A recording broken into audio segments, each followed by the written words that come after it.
সাপেক্ষে সে নড়াচড়া করবে আর কি, গ্রাউন্ডের সঙ্গে সে ফিক্সড। কিন্তু আর্থকুইক রেজিলিয়েন্স বিল্ডিং এর মেইন যে কনসেপ্ট সেটা হলো গ্রাউন্ড থেকে সেপারেট করতে হবে, যেটাকে গ্রাউন্ড আইসোলেশন বলছিলাম আমি আর কি। হ্যাঁ, অর্থাৎ যে জায়গায় গ্রাউন্ড কাঁপে সে গ্রাউন্ড যে কাঁপতেছে, শিফট করতেছে বা মুভ করতেছে, এটা যেন এই জায়গায় থেকে যায়, এর ইম্প্যাক্ট যেন ফার্দার বিল্ডিং স্ট্রাকচারে না আসে। দেখো এই যে rubber bearing pad, ground shaking হচ্ছে, এইদিকে আসতেছে এইদিকে আসতেছে, বিল্ডিং কে ঠিক রাখতেছে, যে রাবার বেয়ারিং প্যাড না দিয়ে যদি আমরা অন্য কোনো ম্যাটেরিয়ালস, ফর এক্সাম্পল আবার স্টোন দিলাম, তাহলে কি হবে? এই যে বিহেভ করতেছে রাবার বেয়ারিং প্যাড, স্টোন কে বিহেভ করতে পারবে? কথা বলো। হ্যাঁ, না স্যার, পারবো না। পারবে? কেন? না স্যার। রাবার কেন পারে আর স্যার স্টোন রাবার, কেন না পারে? আমি বলি রাবার কেন পারে আর স্টোন কেন না পারে, কিংবা রাবার কেন পারে, স্টিল প্লেট বা স্টিল কোনো যদি টুকরা দেওয়া হয় বা কোনো কলাম শেপের কোনো ব্লক দেওয়া হয় সেটা কেন না পারবে? এতটুকু যদি ফিলিংস যদি মাথায় নিয়ে আসতে পারো তাহলে লেকচার সাকসেস, আশা করি পরীক্ষায় বা যে কোনো জায়গায় তোমাদের সমস্যা হবে না। এর আগে বলছিলাম যখন মেকানিক্যাল প্রপার্টিজ বলছিলাম, সব ধরনের materials, elastic, plastic, tensile strength সব প্রপার্টিজ আছে, রাবারেরও আছে, স্টিলের আছে না, রাবারের আছে, কিন্তু যে পরিমাণ এটা ইলাস্টিক বিহেভিয়ার দরকার, ফ্লেক্সিবিলিটি দরকার, স্টিলের নাই বাট রাবারের আছে, এই জন্যই রাবারে ইউজ করা হয়। বোঝা গেছে?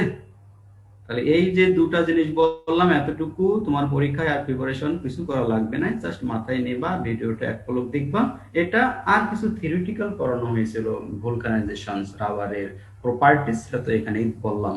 তো এতটুকু একটু পড়বা, কারণ তোমাদের কিছু রিটার্ন টেস্ট বা পরীক্ষা দিতে হয়, জব এক্সাম, সেগুলোর জন্য একটু পড়তে হবে। হ্যাঁ, এই জন্য একটু থিওরিটিক্যালও পড়তে হবে, যদিও আমি এটা পছন্দ করি না, বাংলাদেশ সিস্টেমের জন্য একটু পড়াইতে হয়।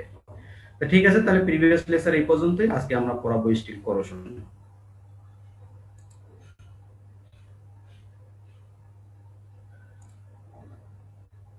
স্লাইড দেখতে পারতেছো না? দেখতে পাচ্ছি স্যার। আচ্ছা, তাহলে একটু আমার সঙ্গে কথা বলতে হবে, ক্লাসে আমি প্রচুর কোশ্চেন করি, একটু ফিডব্যাক নেই, যেন কারো কোনো রং কনসেপ্ট না থাকে আর কি। জুমে এটা সম্ভব হচ্ছে না, আমি স্টুডেন্টের মুভমেন্টও বুঝতে পারতেছি না আর কি। হ্যাঁ, তাই একটু কথা বলবো আমার সাথে। করোশন অর্থ কি? স্যার ক্ষয়। ক্ষয়, ক্ষয় ক্ষয় হওয়া। হওয়া। ইরোশন অর্থ? ক্ষয় হওয়া অথবা মরিচা পড়া। করোশন অর্থ ক্ষয়, ইরোশন অর্থ ক্ষয়। হ্যাঁ, তো এখন স্টিল অথবা মরিচা পড়া।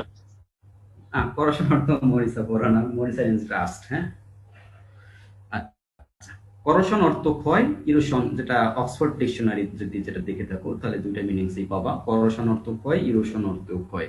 তো আমরা স্টিল করোশন কেন বলতেছি, স্টিল ইরোশন বলতেছি না কেন?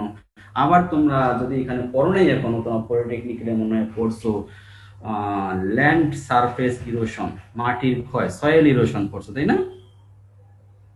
সয়েলের ক্ষেত্রে আমরা ইরোশন বলতেছি, স্টিলের ক্ষেত্রে করোশন বলতেছি। এটা না বুঝলে আবার পরবর্তীতে আমার একটু কষ্ট হয়ে যাবে, একটু ব্যাখ্যা দিই, পরে আর ক্লিয়ারলি বুঝতে পারবা।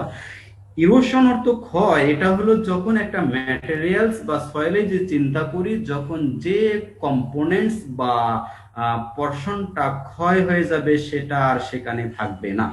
যখন সয়েল ইরোশন হয়, কিভাবে হয় ইরোশন? রেইনফলের মাধ্যমে হয়, রেইনফলের যে ড্রপ গুলো আছে অনেক উচ্চতা থেকে পড়ার কারণে কি হয়, মাটি লুজ হয়ে মানে ক্ষয় হয়ে চলে যায়। ক্ষয় হওয়ার পর কি ওই ক্ষয় মাটি কি ওখানে থাকে যেখানে ক্ষয় হয়েছে? না স্যার, থাকে না। অর্থাৎ ক্ষয় হওয়ার পর যে ম্যাটেরিয়ালস কম্পোনেন্ট ক্ষয় হবে সেটা সেখানে থাকে না, এটা হলো ইরোশন। আর করোশন হলো একটু মানে ব্যতিক্রম, এটা ক্ষয় হবে বাট সেখানেই থাকবে। একটু বুঝতে পারছো? জি স্যার। আচ্ছা, ভালো কথা, তাহলে আমি লেকচারে আসি। তো আগে জেনে নেই করোশন। জানার আগে আমরা স্টিল, আমাদের স্টিল করোশন তোমাদের সিলেবাসে আছে, আমরা স্টিলটা আগে জেনে নিই, তাহলে পরবর্তী সুবিধা হবে। তোমরা সবাই জানো স্টিল হলো একটা অ্যালয় ম্যাটেরিয়ালস, আর অ্যালয় বা সংকর ম্যাটেরিয়ালস সেগুলোকেই বলা হয়, যেটা কোনো একটা ইউনিট, কোনো ম্যাটেরিয়ালস বা কোনো মানে পরমাণু বা অণু এগুলো দ্বারা তৈরি করা হয় না, যেটাতে একটা ম্যাটেরিয়ালসের ততোধিক অ্যাটলিস্ট দুটা ম্যাটেরিয়ালস মিলে দুটা টু টাইপের ম্যাটেরিয়ালস মিলে যেটা তৈরি করা হয় সেটাকে আমরা সংকর বলি। তো স্টিলে কি থাকে, স্টিলে মেজর পার্ট থাকে হলো আয়রন, জানো। আর তার সঙ্গে কি থাকে, এটাকে হার্ড করার জন্য, মেকানিক্যাল প্রপার্টিস ইমপ্রুভ করার জন্য কার্বন ইউজ করা হয়, মূলত হার্ড করে স্টিলকে আর কি, শক্ত করে বেশি আর কি। এই দুটো মিলেই নরমালি স্টিল তৈরি করা হয়। তবে ইদানিং মার্কেটে যে স্টিল পাওয়া যাচ্ছে সবগুলো আবার শুধু আয়রন আর কার্বন নিয়ে তৈরি করা না, আয়রনের সঙ্গে আরো কিছু মেটাল ইউজ করা হয়, নিকেল, ক্রোমিয়াম, এগুলো ইউজ করা হয়। তো মেইনলি যেটা স্টিল, যেটা মানে আজ থেকে যদি এক যুগ আগের চিন্তা কথা বলি বা 2 যুগ আগের কথা বলি, স্টিল বলতে এটাকেই বোঝানো হয়েছিল, iron plus carbon. 90% iron, 1% carbon বা 2% কার্বন, সামহাও ভেরি করে একটু, 1 থেকে 2% মধ্যে কার্বন থাকে, বাকিটা আয়রন থাকে। ঠিক আছে, তার মানে কি স্টিল বলতেই আমরা বলতে পারি গভর্নিং ম্যাটেরিয়ালস হলো আয়রন, তাই না? তাহলে এখন আসো করোশন কি। যদিও এই ডেফিনেশনটা পারফেক্ট না, এটা আমাকে স্যাররা পড়াইছিলেন, আমি একটু পরে এসটিএম কি বলে সেটাই দেখাবো আর কি। Corrosion is defined as the distraction বলতে তোমরা জানো এটা হলো ডিটারিওরেটাসিসে ভয়ঙ্কর, অর্থাৎ কলাপস বা ডিজাস্টার বলতে পারো, এটা একবারেই ধ্বংস, অথবা ডিটারিওরেশন অর্থাৎ অবক্ষয়। অবক্ষয় ধ্বংস আলাদা জিনিস, অবক্ষয় বলতে কি সে আরো থাকবে কিছুদিন, আর ডিস্ট্রাকশন মানে total collapse of a materials because of its steel, বা যেটা একটু আগে বললাম, রিঅ্যাকশন উইথ এনভায়রনমেন্ট। এনভায়রনমেন্ট বলতে এখানে অ্যাটমসফিয়ার বোঝানো হয়ে গেছে, অথবা যে এনভায়রনমেন্টে স্টিলটা থাকবে তার সারাউন্ডিং কি থাকে। ফর এক্সাম্পল, তুমি যেখানে দাঁড়ায় আছো তার আশেপাশের এনভায়রনমেন্ট বলতে অ্যাটমসফিয়ার কি আছে, হিউমিডিটি আছে, অক্সিজেন আছে, হাইড্রোজেন আছে, তাই না, পানি আছে। হিউমিডিটি অর্থাৎ এটাকে পানি বলতে পারি আমরা, আর কি আছে, অক্সিজেন আছে। এটাই মূলত বেসিক্যালি এনভায়রনমেন্ট। এই এনভায়রনমেন্টের সঙ্গে রিঅ্যাকশন করে কি করবে, স্টিলের ডিস্ট্রাকশন, ধ্বংস হয়ে যাবে, বা ডিটারিওরেশন হবে, অবক্ষয় হবে। কিসের অবক্ষয় হবে, তার মূলত প্রপার্টিস এর, মেকানিক্যাল বা ফিজিক্যাল প্রপার্টিস এর এই জিনিসটা হবে। ডিস্ট্রাকশন বা ডিটারিওরেশনটা হলো তার প্রপার্টিস। হ্যাঁ, when metals revert to their combined state they corrode. Corrosion may affect one or more properties of metals which need to be preserved. একটু পরেই ভালো বিষয়টা বলতেছি। এটা হলো এসটিএম বলতেছে করোশন হলে কি হয়। সে বলতেছে করোশনকে সংজ্ঞায়িত হিসেবে করা হয় যে the chemical or electrochemical reaction between metal, usually a metal and it's environment. এই একটু বলছে, বেসিক্যালি বলছে হলো মেটাল আর এনভায়রনমেন্ট। তবে মেটাল আর এনভায়রনমেন্টে যে করোশন ঘটে এমনটা না, এটা কেমিক্যালিও হতে পারে। যেমন রডের যদি স্টিলের সারফেসে কিছু কেমিক্যাল আছে, অ্যাসিড, যেগুলো করোটিভ যে কেমিক্যাল আছে সেগুলো কিন্তু করোশন করতে পারে। কিংবা ইলেকট্রোকেমিক্যাল, যদি ইলেকট্রিসিটি সাপ্লাই দেওয়া হয়, তোমরা জানো আয়ন, লুজ আয়ন গুলো ট্রান্সফার হওয়ার মাধ্যমে মূলত ইলেকট্রিক সাপ্লাই হয়। তো সেক্ষেত্রের মাধ্যমে করোশন অর্থাৎ ইলেকট্রন চলে যেতে পারে। ইলেকট্রন চলে যায় বলতে কি, করোশন, ক্ষয় হয়ে যাওয়া।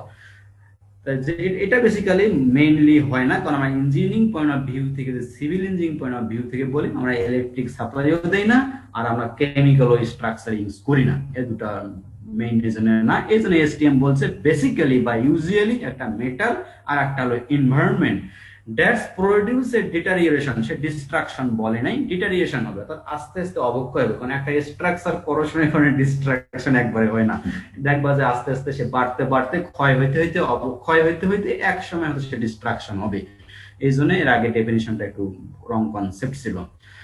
এন্ড ইটস প্রপার্টিস, হ্যাঁ, এর প্রপার্টিসটা কি, ম্যাটেরিয়ালস এর ডিটারিয়েশন হবে আর প্রপার্টিস এর ডিটারিয়েশন হবে। For steel embedded in concrete, embed বলতে কি, যেমন আরসি যেটাকে বলি, রেইনফোর্স কনক্রিট যেটাকে বলি, এটাকে আমরা ইমবেড, স্টিল ইমবেডেড কনক্রিট বলি আর কি। corrosion results in the formation of rust। এই স্টিল ইমবেডেড কনক্রিট তোমাদের দেখে থাকো কোনো আমাদের দুইটা আছে কিনা, বা তোমাদের বাসার আশেপাশে দেখবা যে কনক্রিট বিল্ডিং, যে বিল্ডিংটা তৈরি করা হয়েছে 20 বছর বা 30 বছর পর দেখবা যে রড দেখা যায়, রডগুলো কি আবার ব্রাউন কালার, অর্থাৎ করোশন হয়ে গেছে, কনক্রিট খুলে পড়ছে। এটা একটা কমন একটা সিনারিও বিল্ডিং গুলো। কি হয়, রাস্ট যখন ফর্ম করে তখন 2 to 4 times of the volume of the original still. যখন রাস্ট ফর্ম করে স্টিলে, তখন তার ভলিউম 2 থেকে 4 গুণ বেড়ে যায়। হ্যাঁ, এই যে এটা একটু আগেই এই জন্য বললাম শুরুতে, করোশন বলতে ক্ষয়, এ ক্ষয় অর্থ ম্যাটেরিয়াল চলে যাওয়া না, ওখানেই থাকবে, তাকে ভলিউম বাড়াবে।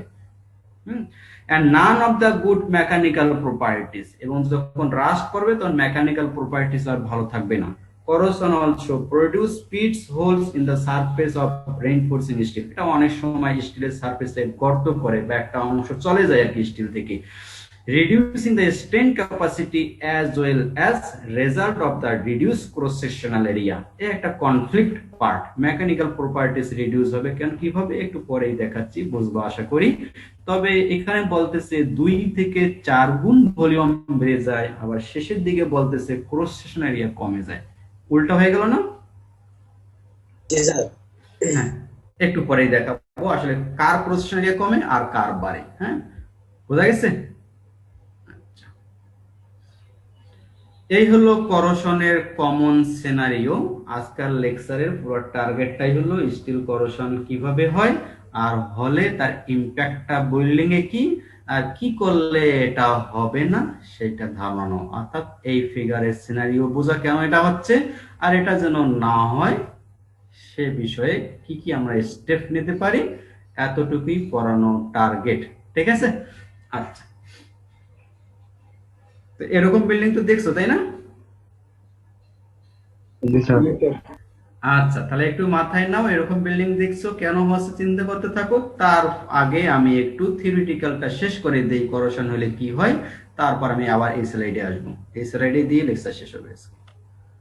একটা স্লাইড দিয়ে লেকচার শেষ করতে পারতাম, থিওরিটিক্যাল না দেখালে আবার কষ্ট হয়ে যেত। আচ্ছা, তাহলে আমরা দেখি করোশন কেন হয়। একটু আগেই বললাম, আবারও বলতেছি, nature of the metal or alloy, যে কোনো মেটাল, পৃথিবীতে যত দামি মেটাল হোক না কেন, এটা নেচার হলো এটা ক্ষয় হবেই। যেমন গোল্ড, এটা সবচেয়ে দামি, কেউ চায় যে গোল্ডের এখন যে দাম মেবি 70,000 প্লাস পার ভরি, তো এত দামি গয়না কেউ চায়। এখন একটু দাম কমছে। আচ্ছা যাই হোক, দাম যেটাই হোক, 50,000 তো প্লাস আছে মনে হয়, এটা অনেক দাম নয় ওই আর কতটুকু। হ্যাঁ, তো কেউ চায় যে তার এই গোল্ড দামি জিনিস ক্ষয় হোক, এটা মেটালের নেচার, এটা ক্ষয় হবে। এই গোল্ড ক্ষয় হয় বলেই সাইন্টিফিক যেটা আউটকাম, সায়েন্স যেটা বলতে চায়, এই গোল্ড সবাই পরা যাবে না। কার পরা যাবে বলো তো? মহিলারা স্যার। কেন, ছেলেদের পরলে কি সমস্যা, আর মহিলাদের পরা যাবে কেন? স্যার ব্যাখ্যাটা আমার মনে নেই স্যার, কিন্তু ওটা আসলে শারীরিকভাবে ক্ষতি করছে। আচ্ছা, যেহেতু মেটালের এটা নেচার ক্ষয় হয়, তুমি যদি আজকে একটা গোল্ড কেনো, 10 বছর পর গোল্ডটা ইউজ করার পর মাপবা যে একটু হলেও সে কমে গেছে। আর তোমরা জানো মানুষের লোম কূপ থাকে, মানুষের গায়ে ছিদ্র থাকে, ছোট ছোট কিছু হোল থাকে, না থাকলে তো ঘাম বের হইতো না ভেতর থেকে, তাই না? এই হোল দিয়ে যে মেটালটা বা গোল্ড যে ক্ষয় হয়, এটা যদি কোনোভাবে ব্লাডের সঙ্গে মিক্স হয়, মানুষের ব্রেইন স্টক, ব্রেইনের জন্য সবচেয়ে ক্ষতিকর মেটাল হলো গোল্ড। এই সায়েন্স এর জন্য বলে, এর জন্য এটা ছেলেদের পড়া যাবে না, বাট মেয়েদের পড়া যাবে। কারণ কি? কিছু ন্যাচারাল পার্থক্য আছে, সেটা হলো মেয়েদের রেগুলার মিন্স হয়, মিন্সের কারণে যেগুলো বডিতে ফরেন মেটার মেয়েরা অ্যাবজর্ব করে, সেগুলো তারা ডিসচার্জ করতে পারে। মিন্স বলতে এটা ব্লাডের ডিসচার্জ, কিন্তু ছেলেদের ক্ষেত্রে এইগুলো সাইকেল নাই, এই কারণে ছেলেদের গোল্ড পরা সাইন্টিফিক্যালি নিষিদ্ধ, যদিও অন্য অনেকেই পরে, এটা ঠিক না।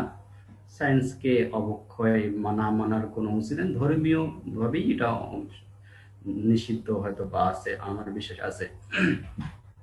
আচ্ছা, তাহলে বুঝলাম present of inclusions of other foreign matter, যে সারফেসে কোনো ফরেন ম্যাটার আছে, ফর এক্সাম্পল আমরা জানি প্রত্যেকটা ম্যাটেরিয়ালস এর এডহেশন থাকে, যেমন আয়রনের সঙ্গে অন্য কোনো ম্যাটেরিয়ালস এর এডিশন থাকতে পারে। যেমন আয়রনে কি থাকে, লুজ ইলেকট্রন 2টা বা 3টা, ফার্স্ট ফেরিক ফর্ম ধরে না, দুইটা বা তিনটা থাকে, এই আয়রন যদি এটা ফরেন মেটাল যদি লবণ থাকে, ফর এক্সাম্পল লবণ দিলে কি আসবে, ক্লোরিন আসবে না? তাহলে ক্লোরিনের সঙ্গে বিক্রিয়া কি ফেরিক ক্লোরাইড বা ফেরাস ক্লোরাইড, তার মানে কি এই লবণ আয়রনকে নিয়ে গেল, নিয়ে যাওয়া বলতে কি করোশন হইলো, এইভাবে করোশন হতে পারে। আরেকটা হলো homogeneity of the metallic structure. Metallic homogeneity থাকলে কি, হোমোজেনিয়াস কন্ডিশনে কেউ থাকতেছে না, আয়রন কি একাই থাকতে চায়? সে কোনো কিছু পাইলেই সে কেউ রিয়াকশন করে সে আলাদা কিছু ফর্ম করবে, তাই না? এটাই হলো নেচার, কেউ স্টাবল অবস্থায় থাকতে চায় না, সে সবসময় কি চায়, জোড়া হয়ে থাকার জন্য। তো এটা হলো হোমোজেনিয়াস যখন থাকবে তখন এই প্রবলেমটা হবে, তখন যদি সে তার নেগেটিভ চার্জ কিছু আয়রন পেয়ে যায়, ক্লোরিন পায় বা অন্য কিছু যদি পায় যার সঙ্গে তার আকর্ষণ আছে, তাহলে সে রিয়েকশন করেই সে নতুন কিছু তৈরি করবে। তৈরি করা বলতেই স্টিলের ডিটারিয়েশন বা যে কোনো শেপ বলা যায়, এগুলো এটা অবক্ষয় হবে আর কি।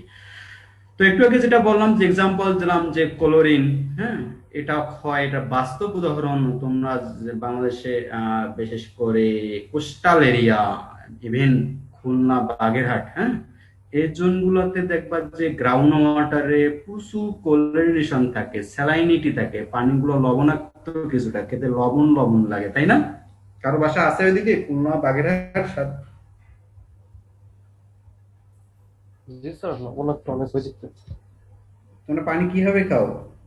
এটা তো পিউরিফিকেশন অনেক কস্টফুল, স্যালাইন দূর করা। রেইন ওয়াটার খাও নাকি হারভেস্টিং করে? হ্যাঁ স্যার, মেইনলি মোংলার দিকে স্যার এইগুলো করে। আচ্ছা, এটা তো একটা প্রজেক্ট থেকে করছে, নিপসাম প্রজেক্ট থেকে হারভেস্টিং গুলো। তো rain water harvesting, rain water খাওয়া ঠিক না আর কি, এটা স্বাস্থ্যের জন্য ক্ষতিকর। তো যাই হোক, ক্ষতিকর সবকিছু হইলে যেটা কম ক্ষতিকর সেটাই বেছে নিতে হয়, তাই না? স্যালাইন ক্ষতিকর, রেইন ওয়াটারও ক্ষতিকর, তাহলে কোনটা মেনে নেবো যে এটা কম ক্ষতিকর? এই জন্য রেইন ওয়াটার খাওয়াচ্ছে তোমাদেরকে, হ্যাঁ?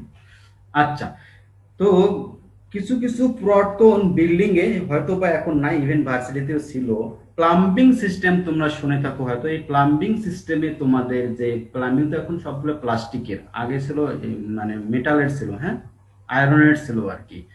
তো এটা থাকার কারণে যেটা হয়, এই যে ক্লোরিন, এটা কি করে, আয়রনের যে লুজ ইলেকট্রন, তোমাকে আগে বললাম যে ফ্রাস, এর সঙ্গে পানিতে কি আছে, ক্লোরিন, যেহেতু স্যালাইন আছে গ্রাউন্ড ওয়াটারে, এই ক্লোরিন কি করে আয়রনের সঙ্গে রিয়েকশন করে ফেরিক ক্লোরাইড তৈরি করে। তার মানে কি আয়রন থেকে আস্তে আস্তে লুজ ইলেকট্রন গুলো চলে যাচ্ছে, এইভাবে চলে যেতে যেতে একটা পিট বা হোল তৈরি হয়।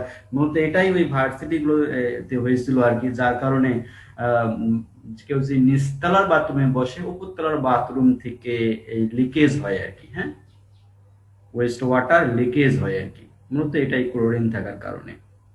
তো এই কারণে সবাই চায় হলো একবারেই বিল্ডিং এর টপ বাথরুমে যাওয়ার জন্য, নিচে রিক্স। তো এখন মনে হয় এগুলো নাই, হয়তোবা তারা স্ট্রাকচার রিঅ্যারেঞ্জ করে ফেলছে। আর একটা যেটা বললাম যে এনভায়রনমেন্ট, এটা একটু আগেই বলেছিলাম, এটা আর রিপিট করতেছি না। আরো কিছু করশন হয়, এগুলো একবারেই মাইনর স্কেলে, এগুলো জাস্ট জানার জন্য, এগুলো আমাদের স্ট্রাকচারাল সিস্টেমে হয়তো বা অতটা ইম্প্যাক্ট ফেলে না। যেমন একটা আছে স্ট্রেস, যদি যেটাকে আমরা বলি আমরা স্ট্রেস করশন, যেটাকে আমরা বলি স্ট্রেস করশন ক্র্যাকিং বলি, যখন একটা ম্যাটেরিয়ালসে স্ট্রেস আছে, যে স্টিলে স্ট্রেস আছে, তখন কি হবে, স্ট্রেস আসার কারণে ম্যাটেরিয়ালসের অ্যাটম গুলো কি হবে, লুজ হয়ে যাবে। কারণ ইলংগেশন যদি হয় তাহলে লুজ হবে না, লুজ হলে কি হয়, তাহলে এই লুজ ইলেকট্রন গুলো চলে যায় আর কি, এই কারণে করশন হয়। আর একটা হলো ফেইট সারফেস। ফেইট সারফেস বলতে এটা ফ্রিকশনের মাধ্যমে বেসিক্যালি হয়, একটা মেটালের ওপর যে আরেকটা মেটাল থাকে, আর যদি এটা মানে মুভ করে একটা উপর দিয়ে আরেকটু, তাহলে যে মিলন যে সারফেসটা আছে, যেখানে ফেইট সারফেস বলি, এই মিলন স্থলে অনেক সময় ক্ষয় হয়ে যায়। অস্বাভাবিক না, ক্ষয় হবেই, কারণ একটা রডের সঙ্গে আরেকটা রড যদি তুমি রেখে যদি ঘর্ষণ করো, তাহলে অবশ্যই সারফেসে ক্ষয় হবে। টাইপ অফ করশন, দু ধরনের করশন। স্যার, হ্যাঁ বলো। Hello sir. হ্যাঁ বলো। স্যার, করশনের কজ গুলো আরেকবার একটু সামারি করলে স্যার একটু ভালো হতো।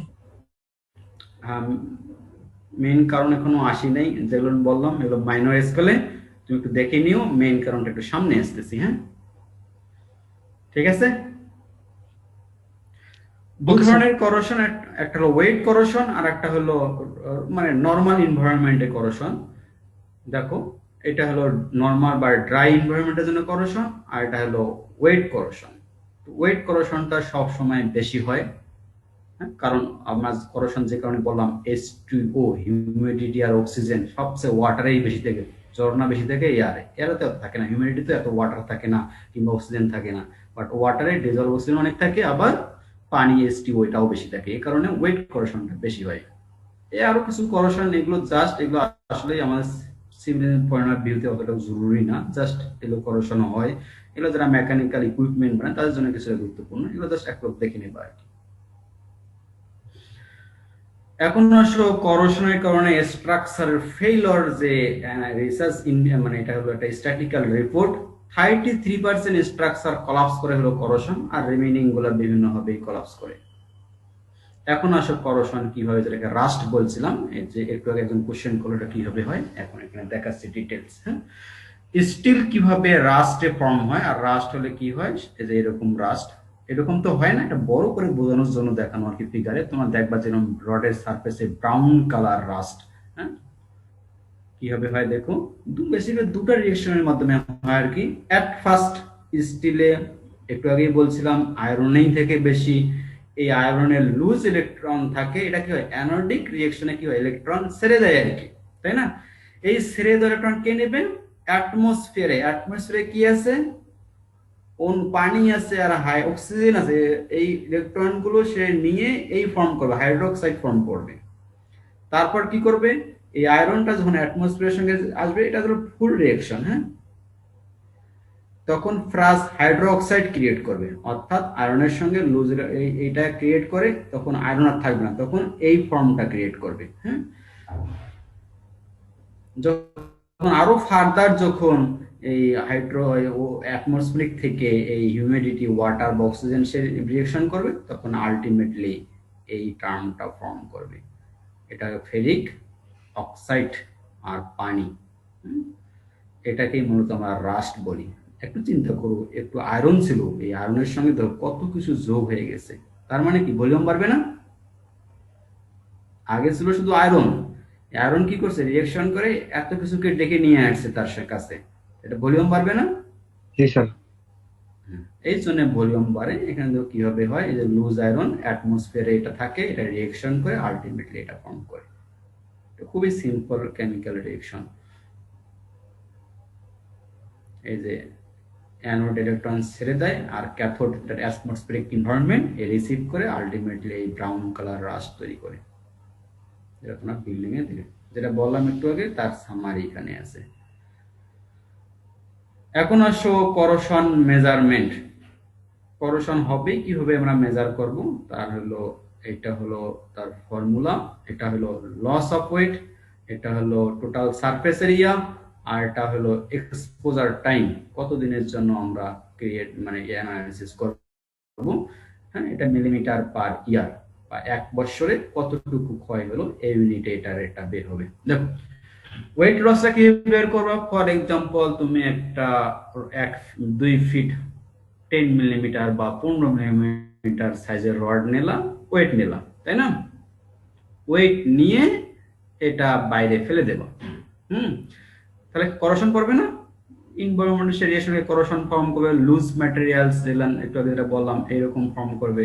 হ্যাঁ, এরপর সাপোজ 10 বছর বা 5 বছর পর এটা নিয়ে আসলাম, নিয়ে এসে কি করবা, যেগুলো লুজ ম্যাটেরিয়াল সেগুলো কি করবা, ভালো করে পরিষ্কার করে নেবা, পরিষ্কার করে নিয়ে সিরিজ পেপার দিয়ে খুব ভালো করে পরিষ্কার করে নেবা, যেন লুজ আর পয়েন্ট পার্টিকেল না থাকে। আবার ওয়েট নেবা, তাহলে দুই ওয়েটের পার্থক্যতে ওয়েট লস পাবা না, ইনিশিয়াল ওয়েট লস পাবা। এখন টোটাল সারফেস এরিয়া, 1 ফিট যে একটা লম্বা রড হয়, 15 মিটার যে ডায়া হয়, তার টোটাল সারফেস এরিয়া বের করতে পারবা না? জি স্যার। এটা অবশ্যই পাবা।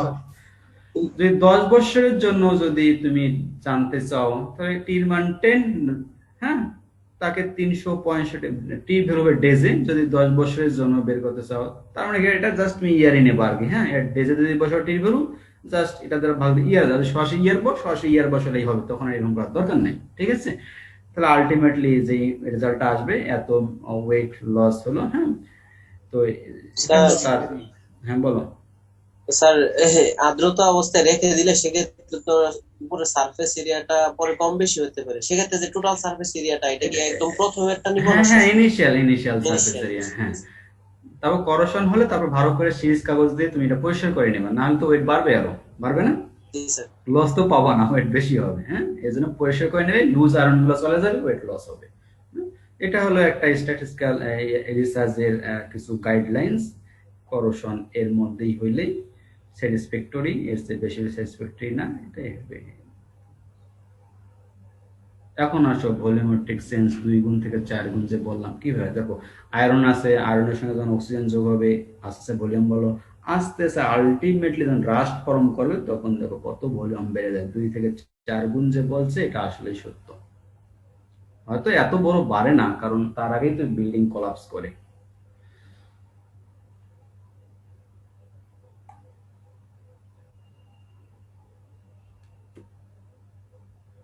এই হলো কিছু করশন, দেখো।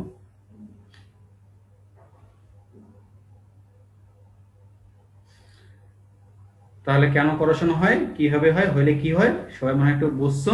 এখন বিল্ডিং স্ট্রাকচার কেন এরকম হয় এটা ব্যাখ্যা দিচ্ছি। তো করশন হলে কি হয় আমরা বুঝলাম এতটুকু এতক্ষণ। ফার্স্ট ফিগারে চলে আসি, এসটিএম কি বলছে একটার সঙ্গে আমি মিলাই দিচ্ছি।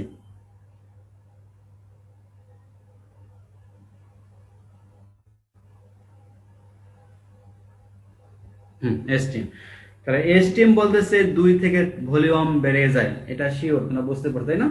এটা নিয়ে তোমার কোনো কোশ্চেন থাকার কথা না, কিভাবে ভলিউম বাড়ে এটা দেখাইলাম।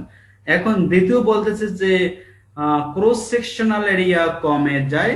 এটা কিভাবে কমে যায়? ক্রস বেসিক্যালি কমে মূলত এটা হলো যে কোরটা লোড নেবে সেইটা কমে যায়, কারণ লুজ যে ইলেকট্রন থাকে উপরে যে রাস্ট ফর্ম করে এর কোনো লোড বেয়ারিং ক্যাপাসিটি নাই, এটা একবারেই লুজ। তোমাদের একটা শেষ কাগজ দিয়ে যদি ঘষা দাও এটা খুলে পড়বে, এ কি লোড নেওয়ার কথা?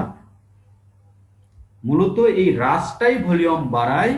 আবার রাশটা কি করে, ভার্জিন ম্যাটেরিয়ালস থেকে আয়রনকে সে নেয়, নিয়ে আয়রনকে ক্ষয় করে। এই ক্ষয় হওয়ার জন্য মেইন যে ম্যাটেরিয়ালস আছে যেটা ইনিশিয়ালি ছিল আয়রন, মূলত এটা ক্ষয় হয়ে চিকন হয়ে যায়, কমে যায় তার ডায়া। এইভাবে মূলত মেইন ম্যাটেরিয়ালস এর কোরেশন এরিয়া কমে যায়, বাট রাস্ট ফর্ম করার কারণে ওভারঅল ভলিউম বেড়ে যায়। বুঝতে পারছো? জি স্যার। অর্থাৎ যেটা লোড নেবে সেই এরিয়াটা মূলত কমে যায়, কারণ কি এই আয়রন গুলো কি হয়েছিল আর আয়রনের মধ্যে নাই, অর্থাৎ ভার্জিন ম্যাটেরিয়ালসে নাই, সে আলাদা রিয়েকশন করে রাস্ট ফর্ম করছে, করে সারফেসের মধ্যে রাস্ট ফর্ম করার কারণে ওভারঅল ডায়া বেড়ে গেছে বা ক্রস সেকশনাল এরিয়া বেড়ে গেছে, আলটিমেটলি ভলিউম বেড়ে গেছে। বাট এই যে আয়রন গুলো যে রিয়েকশন করে রাস্ট ফর্ম গুলো এগুলো তো চলে গেল, চলে গেল বলতে চলে জানাই ওখানেই আছে, বাট কইতে চলে গেছে মেইন ম্যাটেরিয়াল যেটা লোড নিত আগে সে আর লোড নিচ্ছে না, এই কারণে কোশ্চেন কমে যায়। আর এই ক্রস সেকশন এরিয়া কমে যাওয়ার কারণে মেকানিক্যাল প্রপার্টিজ আর ঠিক থাকবে না। এটা 60 ক্যারেট রডের ক্যাপাসিটি যদি 15 মিনিট ডায়া হয়, তাহলে কি করব, খুব সুন্দর ক্যাপাসিটি 60 ক্যারেট রডের আমরা জানি E less than 60 KSI into cross section area A। যদি 15 মিলিমিটার হয় তাহলে 15 মিলিমিটার খুব সুন্দর pi D square by 4, pi 15 millimetre square by 4, অর্থাৎ 60 এর সঙ্গে এটা গুণ করলেই আমরা ক্যাপাসিটি পাইতাম। কিন্তু এখন যখন করশন হয়ে গেল তখন রডের গ্রেড 60 ঠিক আছে বসালাম, বাট এ কি ঠিক আছে? রাস্ট হওয়ার কারণে কমে যাবে না? বুঝতে পারছো?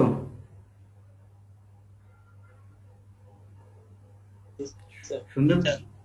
হ্যাঁ, যদি কমে যায়, এ যদি ছোট হয়ে যায় তাহলে মেকানিক্যাল প্রপার্টিজ ঠিক থাকবে, আগে যে লোড নিত নতুন কি সে লোড নিতে পারবে? হ্যাঁ। আবার অনেক সময় করশন হলে একটা চার্টেইন লোকেশনে হ্যাঁ হোল তৈরি হয় বা পিটিং হয়ে যায়, এটা বড় একটা মেটালস উঠে গেল একটা টুকরা, হ্যাঁ একটা পর্শন রড থেকে উঠে গেল করশনের কারণে। এখন সাপোজ একটা যদি মেটালের লেন্থ যদি হয় বা রডের দৈর্ঘ্য যদি হয় 6 ফিট, এই 6 ফিটের কোনো এক জায়গায় যদি একটা হোল তৈরি হয় করশনের জন্য, তাহলে এই যে লুজ যেটা 6 ফিটের যে জায়গায় হয়েছে পুরো জায়গা ঠিক থাকার কারণে আর ঠিক নাই, কারণ সেই জায়গায় আগেই ফেল করবে। বোঝা গেছে? লোকাল ফেলিওর হবে আর কি। তো এইভাবে মেকানিক্যাল প্রপার্টিজ গুলো নষ্ট করে ফেলে, বেসিক্যালি কি জন্য? কোরোশন এরিয়া ঠিক থাকে না থাকার কারণে। যে কোশ্চেন করা হয় যে কিভাবে মেকানিক্যাল প্রপার্টিজ নষ্ট করে করশনের কারণে, আশা করি তোমরা অ্যান্সার করতে পারবে। এইভাবেই তুমি অ্যান্সার করবা যে মেকানিক্যাল যখন করশন হয় ভলিউম বেড়ে যায়, ঠিক আছে, বাট অরিজিনাল ক্রস এরিয়া রডের কমে যায়, ক্রস এরিয়া কমে যাওয়ার জন্য তার লোডিং ক্যাপাসিটি কমে যাবে, তাই না? মেকানিক্যাল প্রপার্টিজ এভাবে আস্তে আস্তে ডিটারিয়েটস হয়ে যাবে। এখন আসো এই জায়গায় তাহলে কি হলো, কনক্রিট তাহলে খুলে পড়ে কেন, তাই না? এটাই হলো মেইন সমস্যা। হ্যাঁ, কেন খুলে পড়ে বলতে পারবে একজন? এই কভারিং কনক্রিট গুলো খুলে পড়ে কেন? স্যার মরিচা ধরলে তখন আর বন্ডিং যে থাকে আর কি ওটা কমে যায় আর ভলিউম বেড়ে যায় রডের, সেজন্য আর কি কংক্রিটে সরে যায়। এটাই হলো মেইন অ্যান্সার। আসলে যেটা রিসার্চ বলে, যখন করশন হয় তখন বন্ড স্ট্রেংথ বেড়ে যায়। করশন রডের সঙ্গে কনক্রিটের বন্ড স্ট্রেংথ সবচেয়ে বেশি, কারণ এটা হলো ইনিশিয়াল করশন, ফাইনাল করশন হলে আবার না। হ্যাঁ, একটু একটু যে করশন হয় তাহলে ওই কনক্রিটের ওই স্টিলের সাথে কনক্রিটের বন্ড স্ট্রেংথ সবচেয়ে বেশি হয়। কারণ কি, ম্যাটেরিয়ালটা বেশি রাফ হয়, স্টিলটা সারফেসটা। বোঝা গেছে? সামান্য একটু করে, আর বেশি না কিন্তু। আবার কোথায় গিয়ে আবার করশন রড ইউজ করো না, আবার এটা জাস্ট হয় একটু বললাম ইনিশিয়াল লেভেলে সামান্য একটু, তো করশন রড ইউজ না হয় বলে এতটুকু বন্ড স্ট্রেংথ দরকার নেই। তো কেন এটা বলতেছি দেখো, এই হলো তোমাদের স্টিল, মনে হয় মাউস পয়েন্টে দেখতে পারতেছো। স্ল্যাবে নরমালি 10 থেকে 12 মিলি রড ইউজ করা হয়। হ্যাঁ, ফর এক্সাম্পল বিল্ডিংটা যখন আস্তে আস্তে করশন ফর্ম করলো, অর্থাৎ অ্যাটমসফিয়ারের সঙ্গে এনভায়রনমেন্টের সঙ্গে রিঅ্যাকশন করে করশন ফর্ম করলো, তখন কি হয়, একটা আয়রন ছিল, ঠিক আছে, এর সঙ্গে কি যোগ হয়, 3টা অণু, পানির অণু 3টা, মানে 3 18 কত হয়, 54। হ্যাঁ, 54 গ্রাম। আবার কি হয়, তার সঙ্গে কি থেকে আবার হাইড্রো অক্সাইড একটা ফর্ম থেকে, যে এত কিছু সে ডেকে নিয়ে আসছে, এত কিছু গেস্টকে সে ডেকে নিয়ে আসছে, জায়গা দেবে কোথায়?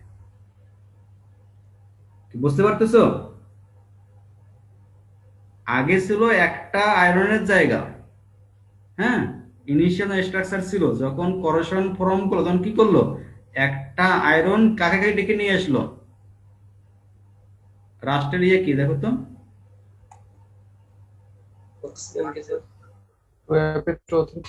এই যে রাস্ট। হ্যাঁ, হয়ে গেল।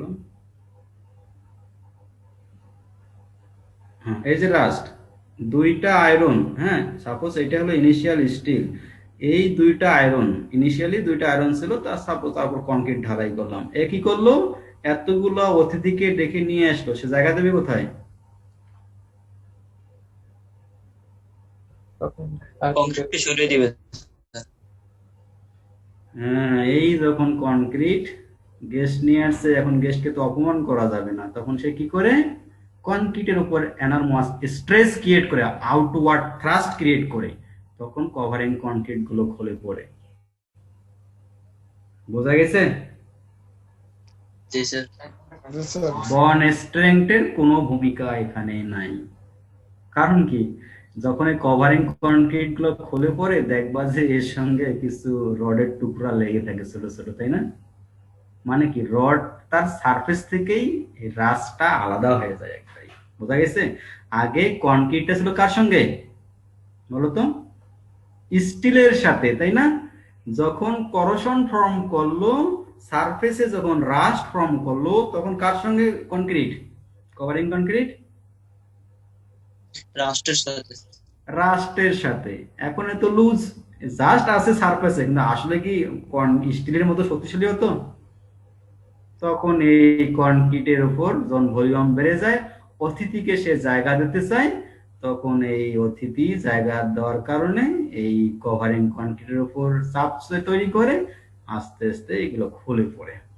এখন যখন এইভাবে একটা স্ট্রাকচার যখন এরকম হবে, কভারিং কনক্রিট খুলে পড়বে, তখন একটা স্ট্রাকচার ফেলিওর মোডের দিকে যায়। কারণ কি, একটা স্ট্রাকচারের সিস্টেমেই হলো যখন লোড আসবে, কনক্রিট লোড নেবে, কম্প্রেশন লোড, শিয়ার লোড কনক্রিট নেবে, তারপর যে টেনসাইল স্ট্রেস ডেভেলপ হবে সেটা রড কেস দেবে। রডটা কি দেবে, বন্ড স্ট্রেংথ এর মাধ্যমে, তাই না?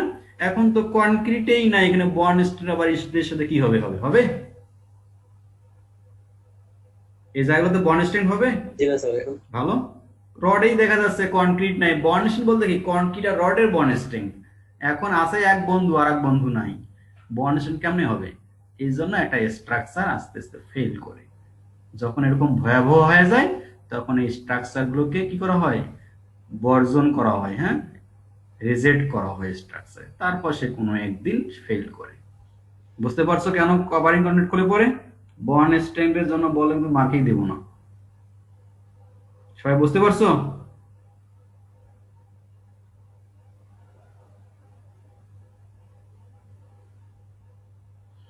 কি কথা বলতেছে না কেন? বুঝতে পারছো না? আচ্ছা আচ্ছা, ভালো জি কথা। Sir sir. তাহলে লেকচারের ফার্স্ট যেটা পার্ট ছিল কেন এটা হয়, ক্লিয়ার। এখন সেকেন্ড পার্ট হলো এটা যেন না হয় সেটা পড়াবো, পড়াইলেই লেকচার আজকে শেষ হবে, ঠিক আছে? এখন না হওয়ার জন্য মেইন, একটু আগেই বলছিলাম ন্যাচারাই হলো স্টিল করোশন হবেই। ফার্স্ট যেটা ভালো পদ্ধতি সেটা হলো কনক্রিটকে ইমপারমিয়াবল হতে হবে। ইমপারমিয়াবল হলে বলতে কি, পারমিয়াবল আর ইমপারমিয়াবল এর পার্থক্য বুঝো? জি স্যার, অভেদনযোগ্য স্যার। ইম্পারমিয়াবল একটার দিয়ে এর মধ্যে ওয়াটার কি সোর্স, হিউমিডিটি, ওয়াটার, গ্যাস, এগুলো কি করে পারমিয়াবল, কি এগুলো পারমিয়াবল হবে, হ্যাঁ, ইনফিল্ট্রেট করে, প্রবেশ করবে, ইন্টার করবে, হ্যাঁ। আর ওয়াটার পেনিট্রেট করতে পারবে। হ্যাঁ, আর ইম্পারমিয়াবল বলতে কি, এটাতে এইগুলো যাবে না।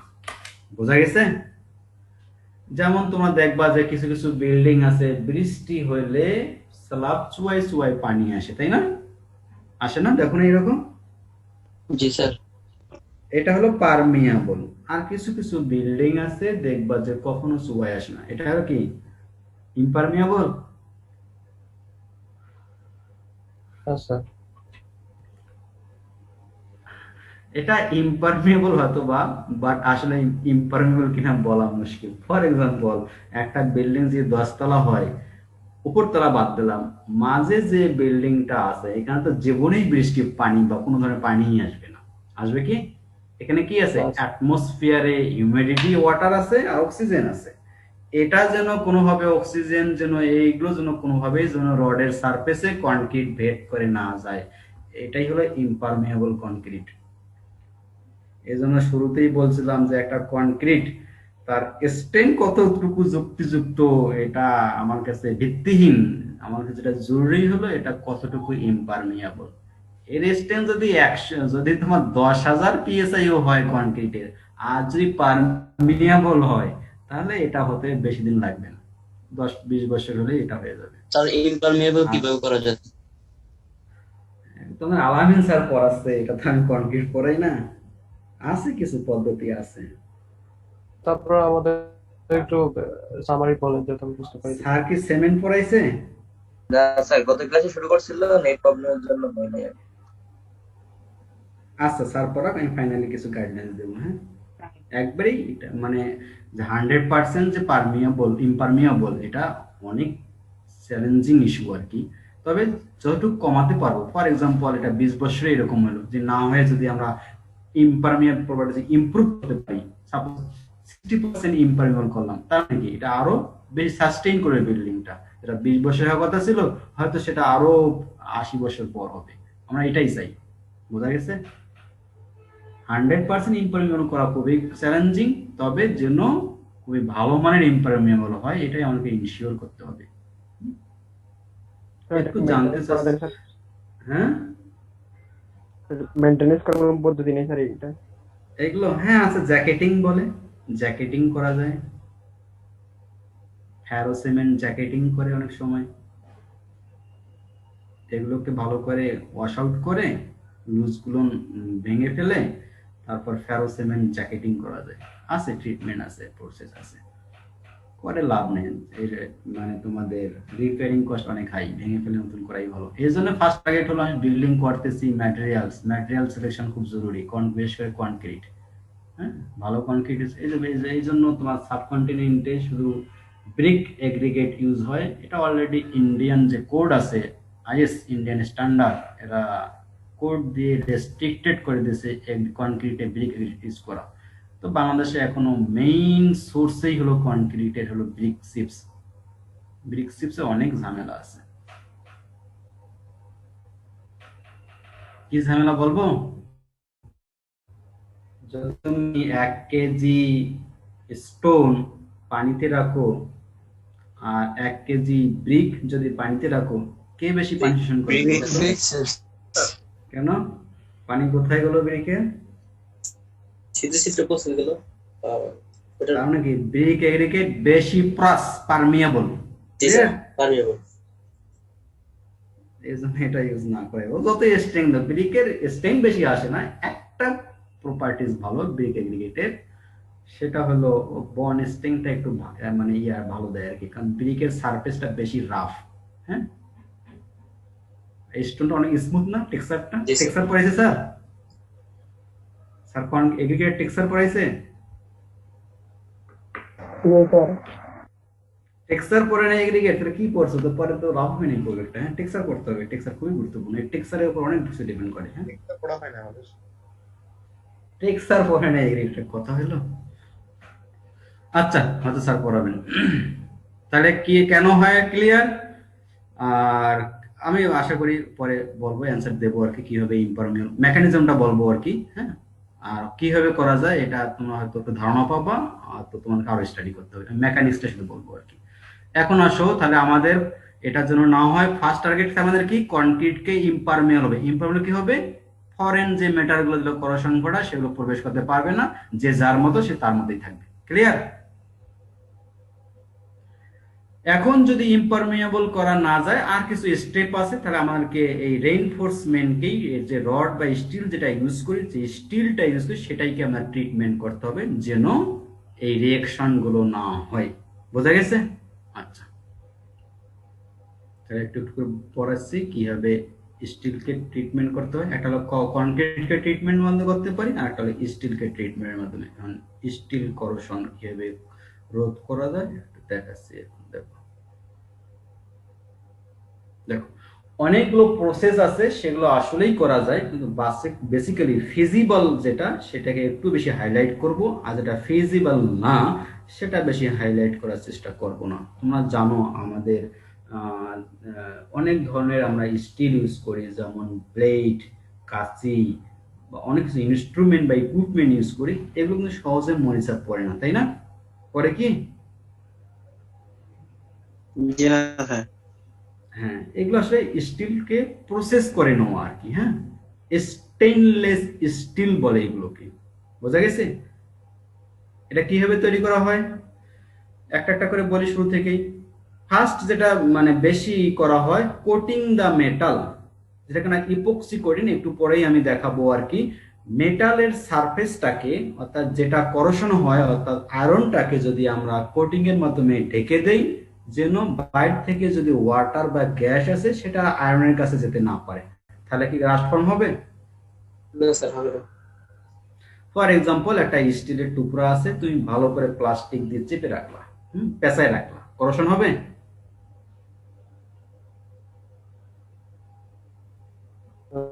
হবে না, কম। যদি এয়ার বা হিউমিডিটি প্রবেশ না করে তাহলে হবেই না, তাই না? এটা তাহলে মেইন প্রসেসটা কি, সিস্টেমটা কি? এটা হলো মিডিয়াম আইসোলেশন, মিডিয়াম সেপারেশন, মিডিয়ামকে ব্রেক করে দেওয়া। একটা মিডিয়াম আমরা ইউজ করব, যেটার মাধ্যমে যে কারণে রিঅ্যাকশন হয় সেই রিঅ্যাকশনটা যেন না হয় আর কি, তার মাঝে একটা বাধা দেওয়া আর কি। কোটিং মেটাল, অর্থাৎ মেটালের সারফেস আমরা কোটিং করি, তাহলে আর স্টিলটা কোটিং এর কারণে ঢেকে গেল, আর এই স্টিলের যে আয়রন ছিল এটা আর এনভায়রনমেন্টে সে রিঅ্যাকশন করতে পারবে না, তাহলে আর করোশন হবে না। এর ডিটেইলস একটু পরে বলতেছি। আর একটা হলো অ্যালয়িং দা মেটাল, মেটালটা যেন অ্যালয় করে নেই। আর কিছু যদি যেখানে স্টেনলেস স্টিল আমরা যেটাকে বলে থাকি, মূলত এভাবেই তৈরি করা হয়। আগে স্টিলটা বলছিলাম শুধু আয়রন আর কার্বন ডাই অক্সাইড, কিন্তু যদি আমরা ক্রোমিয়াম ইউজ করি, নিকেল ইউজ করি, আয়রনের পার্সেন্টেজটা কমে যাবে, তখন আর এই করোশনটাও বেশি হবে না।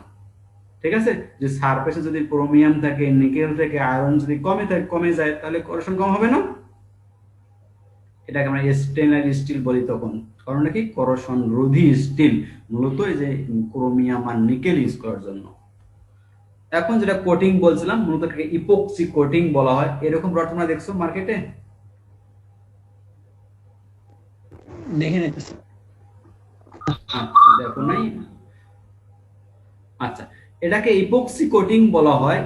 হ্যাঁ, এই হলো রড ছিল, রডের উপরে কোটিং দ্বারা, কোটিং গুলো রং করা বোঝো নাই তোমরা? অনেক সময় দেখো না গ্রামের বাড়িতে গ্রিল গুলো পেইন্ট করে, দেখো নাই? জি স্যার। স্যার কেন পেইন্ট করে? করোশন যেন না হয়। পেইন্ট করলে কি লাভ? এনভায়রনমেন্ট থেকে রডটাকে সেপারেট করে দিলাম পেইন্টের মাধ্যমে। মূলত এটাই এরকম আর কি। তবে ইপক্সি এই পেইন্টটা একটু আলাদা রকম। হ্যাঁ, এটার কিছু প্রপার্টিস থাকে, অর্থাৎ রডের যে প্রপার্টিস সেটার জন্য এই পেইন্টের প্রপার্টিস থাকে। না হলে কি, যখন কনক্রিটে ইউজ করব, রড কি করে কনক্রিটের সঙ্গে কি করে বন্ড স্ট্রেংথ ডেভেলপ করে। এখন এমন একটা ইউজ করলাম কনক্রিটের সঙ্গে সে রিয়েকশন করে না, কনক্রিটের সঙ্গে বন্ধন তৈরি করে না, তাহলে কি লাভ হবে কোটিং করে? এটা করা যাবে না। এর জন্য এটা বিশেষ কোটিং, যেখানে ইপক্সি কোটিং বলি। আর নর্মালি যেগুলো আমরা ওপেন সারফেসে গ্রিল বড় এগুলোতে করি, এটা নর্মাল পেইন্ট করি আর কি। হ্যাঁ, এটার সঙ্গে আবার কনক্রিটের রিয়েকশন খুব ভালো হয় না, এটার সঙ্গে কনক্রিটের রিয়েকশন ভালো হয়।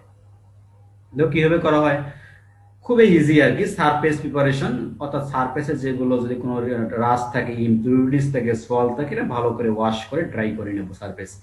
তারপর এফবি বলে, ফিউশন বাউন্ডেড ইপক্সি পাউডার পাওয়া যায় একটা আর কি।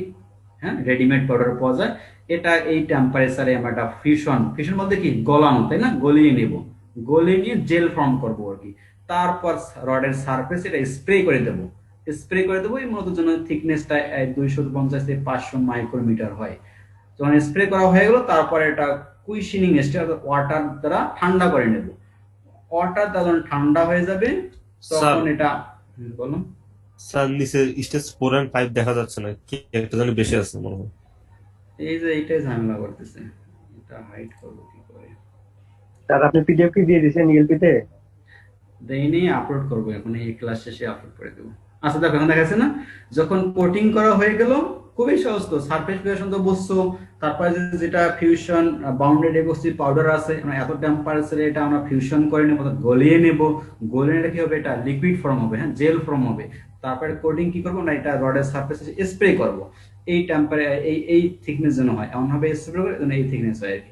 স্প্রে যখন করা হয়ে গেল, অর্থাৎ যখন রডের সারফেসে এইগুলো ক্রস লিঙ্কিং এর মাধ্যমে একটা পেইন্টিং করে ফেললো, তারপর আমরা একটা কুইশনিং ঠান্ডা করে নেবো ওয়াটার দ্বারা। তারপর আমরা ইন্সপেকশন করবো যে কোথাও কোনো ফল্ট আছে কিনা। খুবই সহজ আর কি। এখন যে আমরা ইপক্সি কোটিং করব, এইগুলো এনশিওর করতে হবে, অর্থাৎ ভার্জিন রড যেটা করে যেন ইপক্সি কোটিং হওয়ার পরও যেন এই প্রপার্টিজ গুলো থাকে। এটা খুবই সিম্পল প্রপার্টিজ, না দেখলেই বুঝতে পারবো।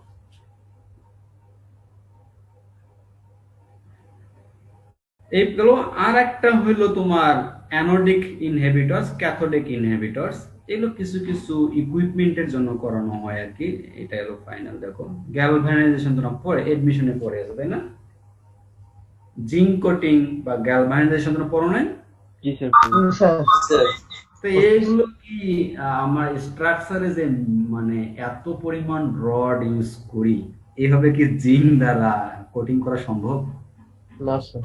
এটা অনেক ব্যয়বহুল। হ্যাঁ, করা তো যাবে না, এত জিঙ্ক কি হয়ে তুমি করবো? এটা সম্ভবই না, আবার করলেও অনেক ব্যয়বহুল। এই জন্য না ইপক্সি কোটিং বলে। ওই যে টিবি আরবি যে ফিউশন বন্ডেড পাউডার যেটা আছে, এটাতে আমরা কোটিং করে নিই আর কি। এটা করা সিভিল ইঞ্জিন যে স্ট্রাকচার করানো হয় না, তবে এভাবে করা যায়। জাস্ট তোমরা জানো অ্যানোডের প্রপার্টিস হলো কি আয়ন ছেড়ে দেওয়া, আর ক্যাথোডের প্রপার্টিস হলো কি আয়ন রিসিভ করা। অ্যানোডে যদি আমরা যেটা দ্বারা কোটিং করবো সেটা রাখি, ইলেকট্রন ছেড়ে দেবে, আর ক্যাথোড রিসিভ করে এর সারফেসে একটা কোটিং জিঙ্কের বা অ্যালুমিনিয়াম কোটিং হয়ে যাবে। তখন আর আয়রনটা যে সারফেস যে অ্যাটমসফিয়ার সঙ্গে ছিল সেই সারফেসটা ঢাকা হয়ে যাবে। এগুলো মাইনর স্কেলে, এগুলো আসলে সিভিল অ্যাপ্লিকেশন নাই, করা যায় তাই দেখালাম। এগুলো পরে লাভ নেই, এটা করা যায় তাই দেখালাম আর কি। এখন আসো কভারিং অফ কনক্রিট। এটা সিলেবাসের পার্ট না, তোমাদের একটা মিসকনসেপ্ট থাকে, এই জন্য এটাতে দেখানো আর কি। হ্যাঁ, যদিও ক্লিয়ারলি এখানে ফিগারগুলো নিয়ে আসতে পারিনি, মুখে একটু বলতে হবে। বলো কভারিং কেন দেওয়া হয়? কভারিং জানো না? স্যার পরিবেশ এনভায়রনমেন্ট থেকে যেন ইয়ে না হয়, রিফ্লেক্ট না পড়ে স্টিলের উপর। এটাই শুধু কারণ? আর কোনো কারণ আছে?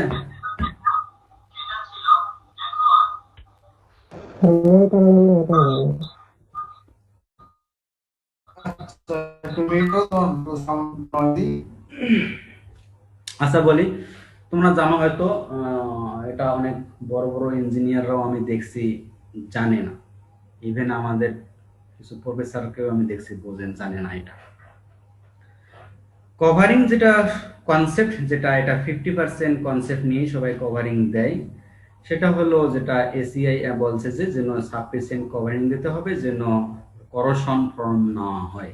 ঠিক আছে, শুধু এই পারপাজে যদি কভারিং দেওয়া হয় তাহলে একটা বিল্ডিং এর সব ধরনের কম্পোনেন্টে কভারিং সেম হওয়া উচিত ছিল, তাই না? দেখাই একটু ফিগার দেখাই। কোথায় গেল বিল্ডিং? আচ্ছা এইটাই এইটাই এইটা দেখো, এখানে যে করোসিভ এনভায়রনমেন্ট, এখানে এনভায়রনমেন্ট সেম না? জি স্যার। সেম। জি স্যার।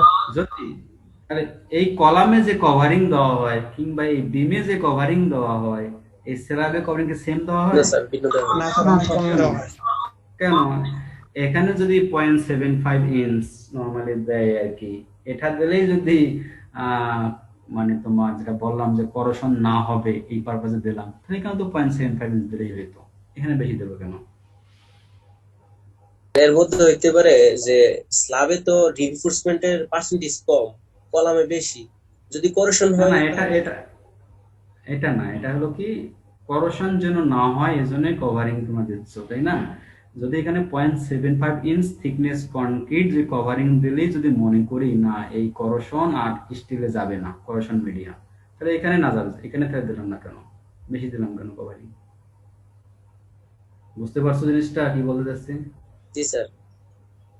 এখানে বেশি দেওয়া হয় না, কত দেওয়া হয়? বেশি দেওয়া হয় 1.5 ইঞ্চি। কেন বলতে পারবা?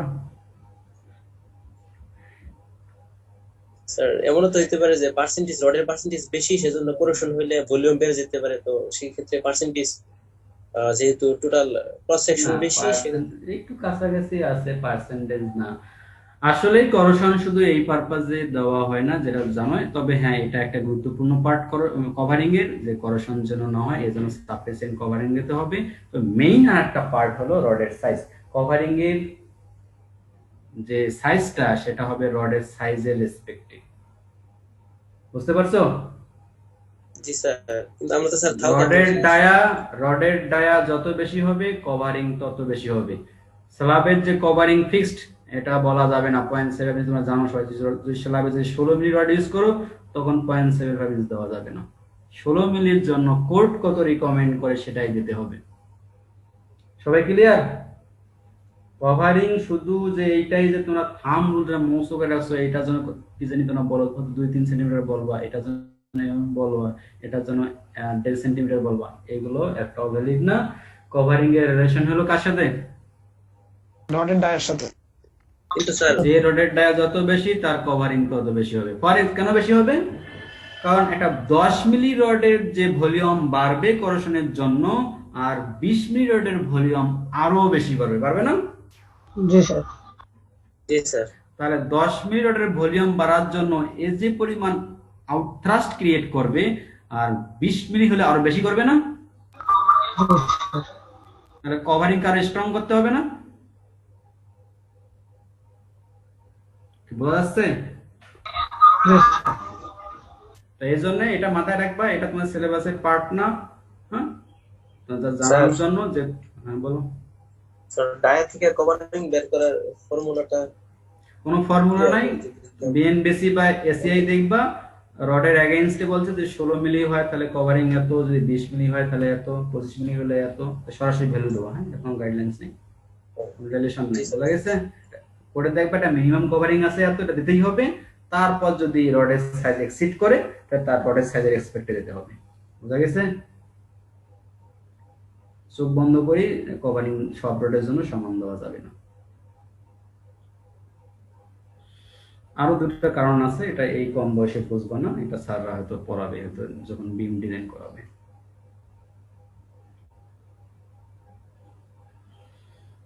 তো আজকে লেকচার এই পর্যন্তই, কিভাবে কভারিং করোশন হয়, হলে কি হয়, আর এটা যেন না হয় কি কি রেমেডিস নেওয়া যেতে পারে, এতটুকু বললাম, আশা করি তোমরা সবাই বুঝতে পারছো। যদি কোনো কোশ্চেন না থাকে আজকে এটাই শেষ।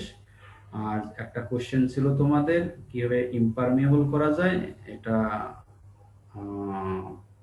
আজকে বলতেছি না, স্যার পড়ানো শেষ করুক, যে স্যার হয়তো বা আলোচনা করবেন, স্যারের লেকচারে আমি হাত দেওয়া উচিত হবে না। স্যার যদি বোঝাতে পারে তাহলে ভালো, যে কোনো তোমাদের ইয়ে থাকে তারপরও, তাহলে হয়তো আমি একটু চেষ্টা করবো। স্যার বলো। স্যার আমাদের যে বেলি স্টিল ব্রিজ গুলো তৈরি করা হয় অথবা কেবল দিয়ে যে স্টিল ব্রিজ গুলো তৈরি করা হয় সেগুলোতে করার পরিমাণ অনেক কম হয় স্যার, কিভাবে স্যার সেটা? এগুলো স্টিলকে মানে প্রসেস করে নেওয়া হয়তো। স্যার সেগুলো থেকে কার্বনের পরিমাণ অনেক কম নাকি? এটা বলতে পারবো না এখন কেন কম হয়, ওরা কি হয়তো কোনো কিছু মেজার অবশ্যই নিয়েছে, না তো করশন ফর্ম করতো। এটা হতে পারে তারা কোটিং করে নিচ্ছে স্টিল গুলোকে, ম্যাক্সিমাম তো ব্রিজের যে স্টিল ব্রিজ গুলো তো কোটিং করা আর কি, ব্রিজ করার পর এগুলো পেইন্ট করে দেয় আর কি, জি স্যার। এটা। আর হয়তো বেলি ব্রিজ, এটা তো পেইন্ট করায়, ব্রিজ করার পর পেইন্ট করে দেয়। অথবা যে কেবল গুলো ইউজ করছে হয়তো এগুলো স্টেনলেস স্টিলের কেবল, যে কোনো একটা মেজার তারা নিয়েছে করেশন এগেইনস্ট হয়তো। জি স্যার। যদি না নিত তাহলে অবশ্যই করশন ফর্ম 100% করবেই। তবে হ্যাঁ, স্টেপ নিলেও যে করশন ফর্ম করে ওঠে না, দেখবা যে ব্রিজ গুলোতে পেইন্ট করা আছে এখন করশন নাই, দেখবা যে কোনো একদিন হয়তো আবার হয়তো লং টার্ম পর করশন পড়বে, তারপরে স্ট্রাকচার ফেল করবে। জাস্ট জন্য স্ট্রাকচারের জন্য পিরিয়ডে, এটা স্ট্রাকচার 100 বছর যে ডিজাইন করি, 100 বছরের মধ্যে যেন এই কাজটা যেন না হয়, এর জন্য আমরা সেভাবে স্টেপ নিই আর কি, পরে হোক সমস্যা নেই। জি স্যার। আর কারো কোনো কোশ্চেন?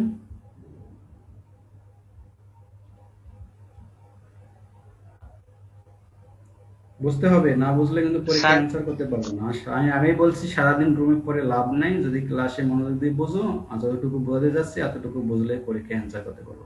আমার পরীক্ষার জন্য পড়তে হয় না,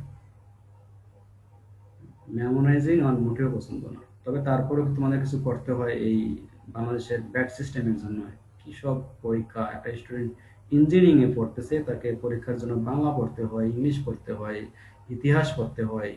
এটা একটা বাজে সিস্টেম, দেশ আগাবে কি করে?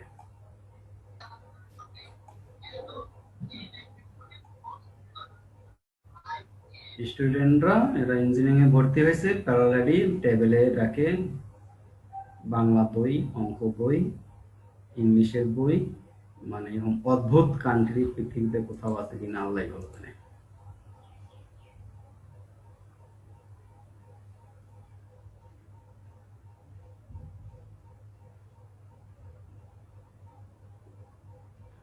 নেভিলের বই মেবি শুধু কনক্রিট কভার করে।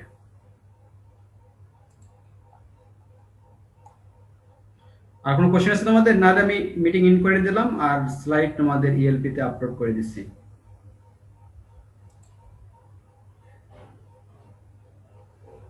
জি স্যার, শেষ করতে পারেন তাহলে। আচ্ছা ঠিক আছে।